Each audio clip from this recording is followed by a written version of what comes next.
Ready? Yes, ma'am. This meeting is called pursuant to the provisions of the Open Public Meetings Law. This meeting of January 27th, 2021, with instructions for internet access was included in a meeting notice sent to the Burlington County Times and the Courier Post on January 25th, 2021, and advertised in the Burlington County Times on January 27th, 2021. Posted on the windows of the main entrances to the municipal building and on the Township website on January 25th, 2021, and has remained continuously posted as required under the statute. In addition, a copy of this notice is and has been available to the public and is on file in the office of the municipal clerk. Any question or comment on agenda items that were transmitted to the administrator, municipal clerk by 4 p.m. on the Tuesday of the meeting shall be considered by the Township Committee and entered into the official minutes of the meeting by either the mayor or clerk during the corresponding public comment periods. Individuals that are attending the meeting remotely will be able to fully participate in the meeting. I request that all phones and microphones be muted. When public hearings and public comments commence, I will unmute all participants. If you would like to speak, please clearly state your name and address. I will acknowledge your turn to participate at that time and continue to manage the order. Once done speaking, please remute yourself. If a remote participant becomes disruptive, I will mute the individual and give a warning. If disruption persists, the individual will be muted and/or removed from the meeting. Documents available to the in-person public may be found on the Hainesport Township website with the agenda and the remote meeting instructions. Okay. Meeting is called to order. We'll start with the flag salute. I pledge allegiance to the flag of the United States of America and to the republic for which it stands, one nation, under God, indivisible, with liberty and justice for all. Roll call? Mayor Gilmore, Here. Mr. McLaughlin, Mr. Levinson, Yes. Mr. Klaus, Here. Mr. Montgomery. Present. Okay, we're now open for comments from the public, non-ordinance agenda items only. Comments are limited to 5 minutes. Do we have any comments? None online? That being said, comments are closed. Tonight we have an ordinance that we're introducing, and Mr. Taylor, I believe you have a presentation for us. Members. I'll be about an hour and a half with this presentation. Take two. I don't think so. Come back tomorrow. Yeah. So what we have here is the next step in what we started last May. The governing body decided that the area on the north side of Route 38, just west of the Mount Holly bypass, that includes a number of properties that I'll go into, made sense to investigate those properties to see whether some revitalization could be stimulated under the local redevelopment and housing law. So in May, Township Committee asked the Planning Board to undertake a preliminary investigation to determine whether or not those 12 parcels did in fact meet the statutory criteria. The Joint Land Use Board had a hearing on October 7th, 2020, where they did in fact find that those statutory criteria were met. And on October 13th, you all adopted a resolution naming that area as the Mount Holly Bypass redevelopment area. The property consists of the overall redevelopment area consists of 12 parcels located off Route 38. Here's the Lumberton Township border. Here's the Mount Holly Bypass. It includes the AmeriCycle recycling properties in the northeast corner. The two largest properties are what's known as the Atlantic Wood, which is a former wood treatment. As we noted in the investigation report, there are a number of exceedances from NJDEP standards. That was one of the criteria that helped understanding that there is some, I don't want to use the word contamination, but some exceedances that do need to be cleaned up for the property to be redeveloped. The Hessard property is located at the jug handle to Lawrence Boulevard, which is a short near side jug handle that's a little undersized for DOT standards. There have been development approvals on that property and development opportunities in the past that have not come to fruition, mainly because the significant jug handle frontage would make it nearly impractical for that property to be developed on its own because of the highway improvements required relative to such a small overall project area. The fence company, there's also a property that has a small warehouse, industrial use, and also a strip center along the front. And then the Nissan dealership with its original lot in this location, and then also lot 2.1 to the east, which is across the stem, the access road stem back to Atlantic Wood. As we noted in that investigation report, that stem and the driveway come out at a very acute angle. It is very difficult, awkward, and potentially dangerous for those larger trucks to make that acute turning movement on Route 38 West. That was one of the other reasons that we thought it was appropriate. We had some initial discussions relative to some opportunities when this all first started happening with the redevelopment subcommittee. And what we have before you now is, so right now, because of that disconnect between the two properties, Nissan dealership actually technically has to go out and get on Route 38, go use multiple jug handles to be able to move between both of their sites. And we have bad access here and inability to get access here. So we've prepared a redevelopment plan that addresses 5 of the properties. They are lots 1, 1.01, 1.03, 2, and 2.01. So it's basically the Nissan parcels, the Atlantic Wood parcels, and the Hester parcels. We'll go through and I'll speak very briefly, just sort of conceptually, the next key steps as we move forward in this process of the local redevelopment and housing law is after introduction, this redevelopment plan will be referred to the Joint Land Use Board, and in February they will conduct a hearing to determine whether or not this redevelopment plan is consistent with the municipal master plan. We have set forth those reasons why we believe that it is not only consistent with, but actually effectuates a lot of the goals and objectives and recommendations of your master plan for decades. Chief among them, revitalization of underutilized and vacant properties, and to capitalize on the Route 38 state highway frontage for our development, similar to what has happened in some of our adjoining communities to the east and to the west. Scott, here for a second. So the reason it goes, just so the record's clear, the reason it goes to the planning board is when you introduce this ordinance this evening, if you adopt it, it becomes the new zoning ordinance for that site, right? So the rear of that property is already industrial, the front is highway commercial. This plan that you are considering will establish new standards, design standards, bulk standards, and uses.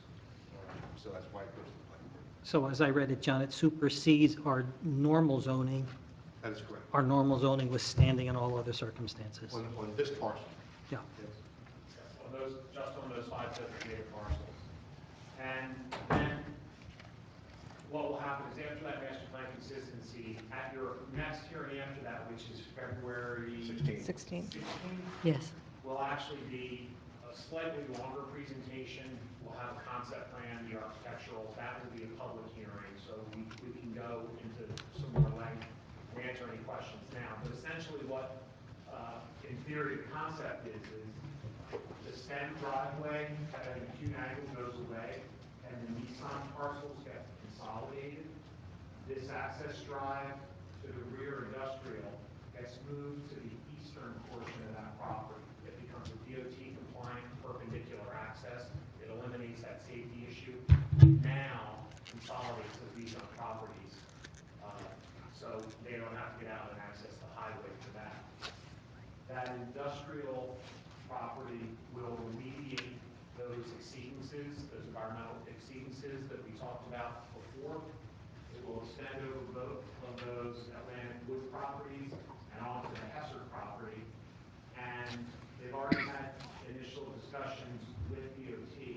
This undersized near side jug handle will actually be eliminated, and they'll be going to land swap with DOT, and there will be a full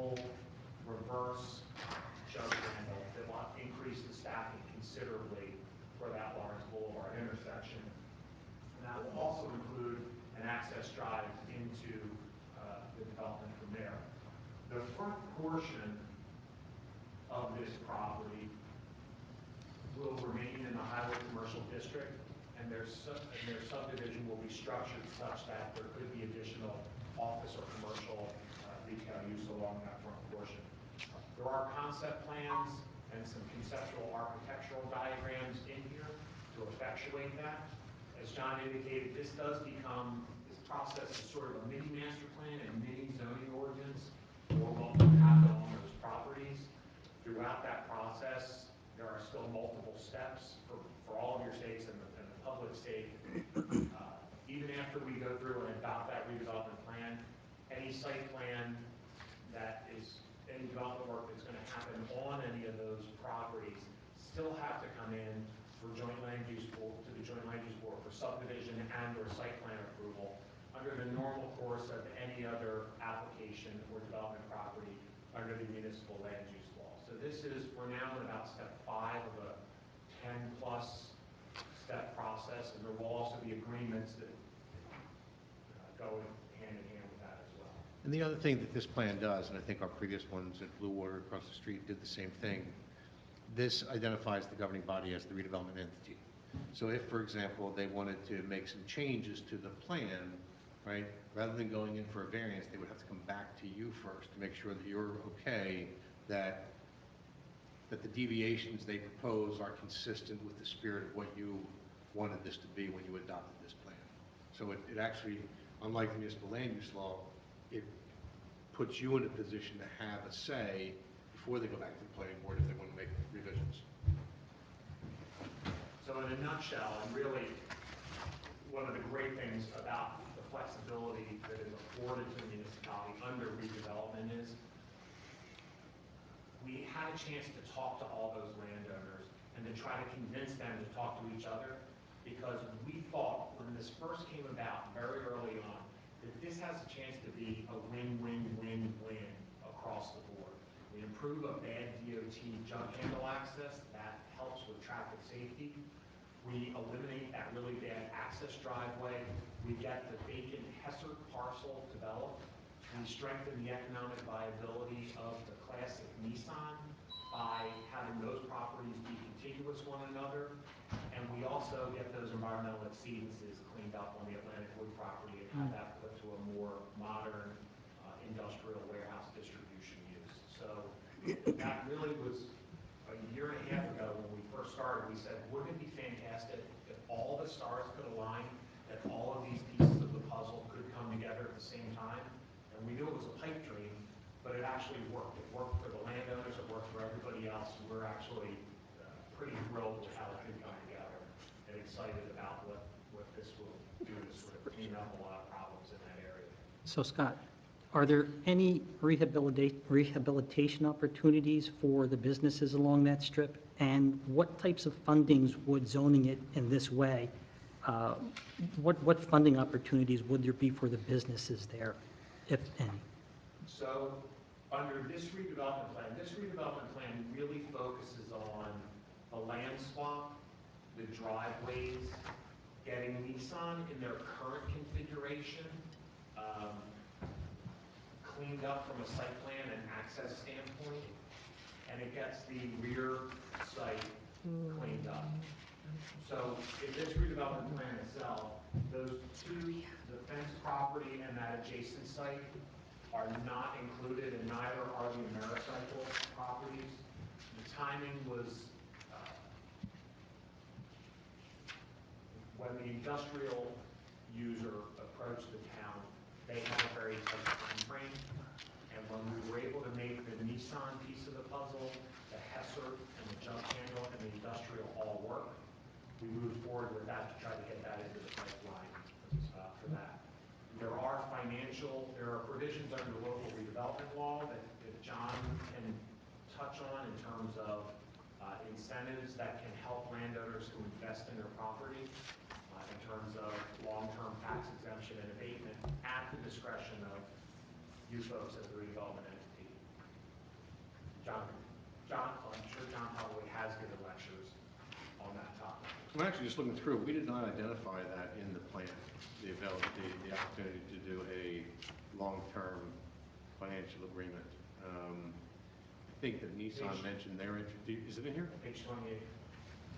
Yeah, I think Nissan and the industrial are I think you asked me to make sure that that was in there. That's just interested. redevelopment agreement. Which agreement may include negotiations? Oh, there you go, got it, okay. Yeah, so under the long term, you can enter into a financial agreement up to 30 years. There's two ways of doing it. One, you do it on a cost basis, what did it cost them, and then you calculate it from there. Land is a separate component of it, so that land is always assessed, right? It's the improvement that is abated and or exempted and becomes the subject of the annual service charge. And then for every succeeding year, after the first year, the developer gets a credit against the annual service charge for what they paid in taxes the previous year on the land. So you try and structure it in a way that you don't defeat the purpose of the annual service charge by having it taken away because of the tax credit, right? And then they're in a rehabilitation zone. The maximum is a 5-year, and it's usually a 20, 40, 60, 80, and 100% calculation. So in this case, the governing body will have the authority, if it wishes, to enter into an agreement. And frankly, you probably do it on each building. Right? One building, the other buildings, I don't know if they're going to be built at the same time, but they could be two pilots, they could be one pilot. And for what goes on in the front, the commercial areas,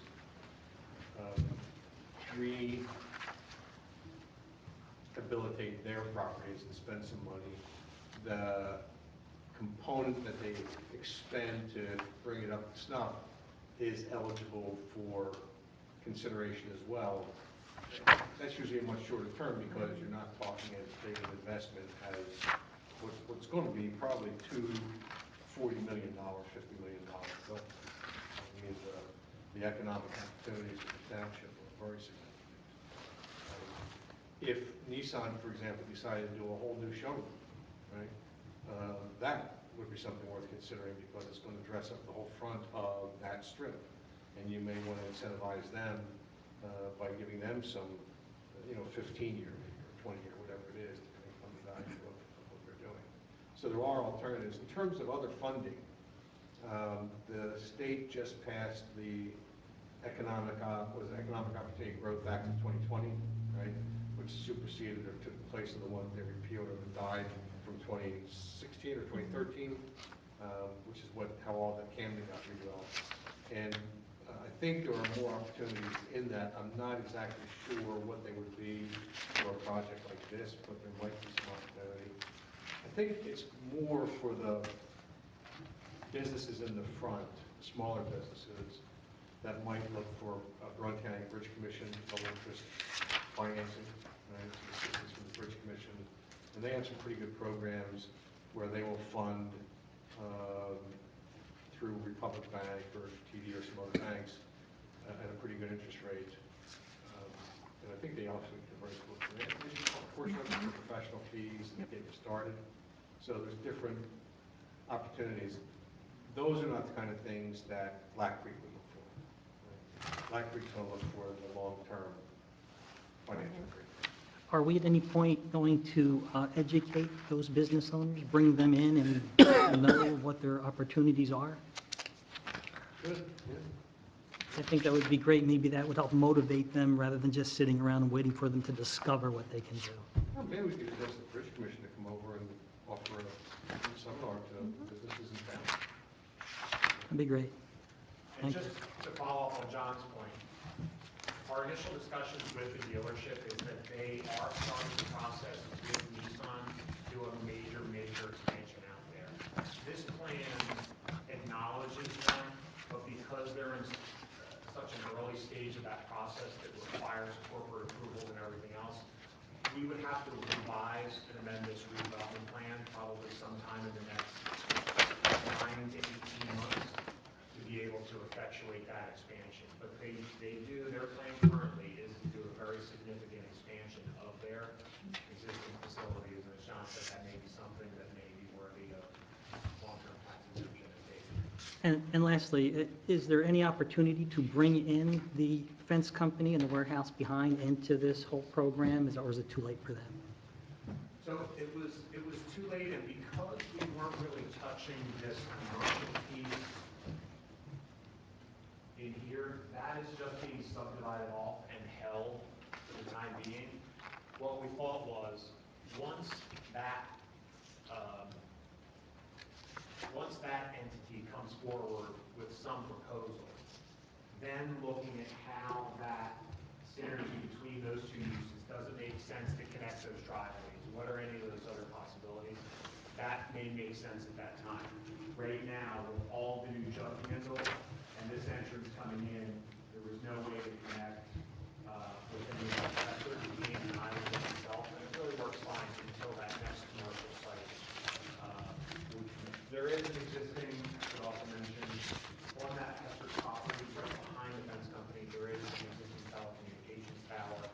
That will remain on that industrial property in its current state. It's identified as opportunity, so that can continue to exist. Can I just, that raises a really good point, and it makes me realize I misspoke. It's not the entirety of the redevelopment area that's covered by this plan. We left out Americycle, we left out the lot that is on the Lumberton border, and we left out, I think, left front, so those, the underlying zoning on those parcels remains what it was. This addresses what will be the two warehouses and the Nissan dealership. So I did misspeak, sorry about that. That was one of my questions there, because in looking at it on page 7, there are, in the map ID, there's A through L blocks and a number of acres, but it appears that we're only focused on 5 of them, I guess, right? That's Yep. correct. And if I heard you correctly, Scott, in looking at the way that is designed, it looks like there's a little cutout there with D and E. And then, of course, and I think, John, you just said this, on the, I guess, is that the Lumberton border, the Right-hand side, yes. JKLIH? NH, yes. NH, right? Yep. And That's the in- reason for, and if I heard this correctly, and maybe I'm reading between lines or whatever, and I'm Ken Montgomery, I'm new, so I wasn't privy to some of this before. Bruce was on the board, on the joint use land board, so he's a little more familiar than I, but in looking at it, the reason that D and E, that's what I'm looking at in particular, was not included, is that, why? I mean, So help me to understand that, rather Sure. than my guess again. Page 11 is probably the best place to see the ones that are included. If you look at that top Right, yes, property, yes. Yeah, I just colored my own area from this map because I like the numbers at the top of it. But what was the reason for not including the parcels D and E? there were a host of issues when we started to look at the Americycle, and there are existing non-conforming uses on that. They have been granted use variances in the past. So there is a much deeper history with the parcels associated with the motel in Lumberton, the Americycle, and then because of the existing condition of those, being completely surrounded by a contained industrial use, the opportunities for synergies between them really wasn't Okay. in existence. So the thought is, you improve the areas surrounding that, Right. okay. So that will really get developed on its own. But as I was saying, this small commercial piece that is going to remain, the synergy between the existing commercial defense company and that other commercial is definitely present. So we thought that it would be more timely that when a commercial user for that other highway commercial piece moves forward, or any of those other landowners, all the landowners have been noticed and they're aware of this process. The owner of the strip center had indicated that he didn't have any concerns, didn't have any major plans or major issues. They were, everything was sort of fine the way it was. It does, and as we move through this process, I would expect that when that commercial piece comes forward, we would then make a greater effort to be able to talk to the fence company and say, what are your long-term goals? Let's try to figure out what those synergies are. And the fence company is it MGN or Vent, They are D. D. That's item D. Ventimiglia is D. That is Ventimiglia, the okay, right. Center, Mhm. I believe, yeah, MGN or something. MGN, yes.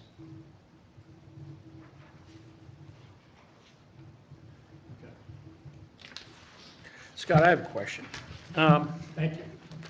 Sorry. The jug handles are going to line up across from each other, correct?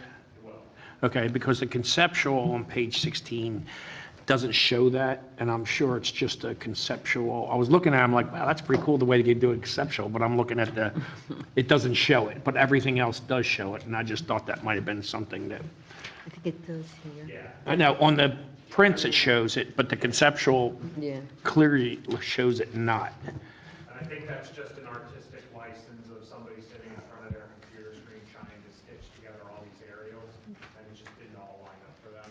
That conceptual also has those birds flying out of formation at the top. That's true, so I should have picked that up too. Thank you.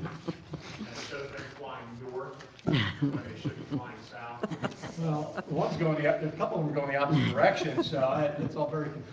They've been to Don Levy's first. Thank you. Any other questions for Mr. Taylor? Okay, so, Mayor, I think if Paula could read the title, then a motion introduced would be in order. You want me to read it? Somebody can read it. right, the ordinance adopting the redevelopment plan for certain properties known as Block 42, lots 1, 1.1001, 1.03, 2, and 2.01, also known as 1499 Route 38, 1513 Route 38, 1517 Route 38, and 1521 Route 38. This is the first reading and introduction. The public hearing and final adoption would be February 16th. Do I have a motion? Motion to accept. Second it. Mr. Levinson? Yes. Mr. Klaus? Yes. Mr. McLaughlin? Yes. Mr. Montgomery? Yes. Mayor Gilmore? Yes. Okay, so now we have some resolutions. The first resolution is 2021-37-1, authorizing competitive contracting process for turf grass maintenance. Motion to accept. Oh, sorry. I'll second. Mr. Levinson? Yes. Mr. Klaus? Yes. Mr. McLaughlin? Yes. Mr. Montgomery? Yes. Mayor Gilmore? Yes. Resolution 2021-38-1, awarding a contract for the Bancroft Lane Improvement Project. Do I have a motion? Can we ask, Which one are we doing? can we ask any questions about that? We have two, right? We have two options here, no? For the Bancroft Lane? Yeah. there's- So we We- we had to make the alternative bid for the stormwater pipe portion of the project. So the way that we structured the actual bid specification was the base project, which is Bancroft Lane improvements, and then alternative to that is the storm pipe at 22 Bancroft Lane. But when you say alternative, does that mean in addition to the resurfacing? Exactly, exactly. The project in totality includes both, but we just had to separate those two items because it's virtually a subcontracted project that the contractor that is being recommended for award tonight will have to go out for. So it's, We have to do that. I mean, that's what I was getting. yeah, at. yep, It's a lot of money. it is. But So- fortunately, the two grants, the DOT 2019 and We've got a 20, grant for it. combined is covering the project in its entirety with All right. actually a little bit of Okay, contingency yeah, left fine. over. I remember that now. Just Right. as a question, is this part of our stormwater infrastructure? What does this pipe represent?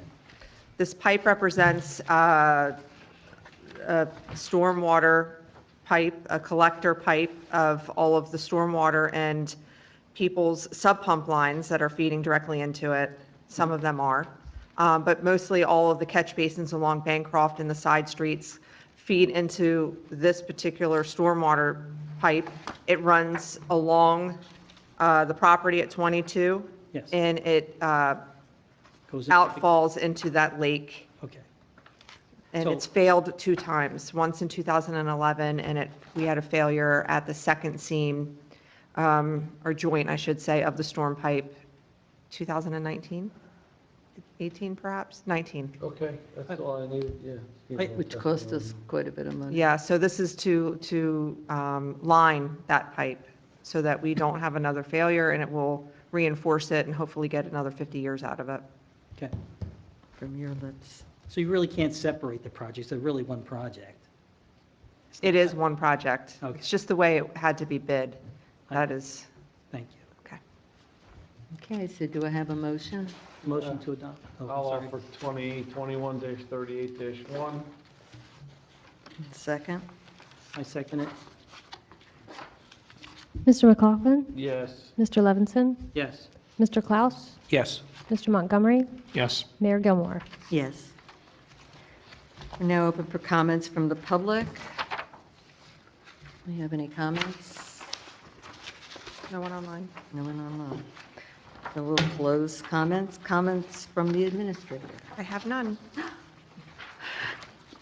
Mr. Gillespie? Anybody? I'll only be about an hour. Oh, okay. All right.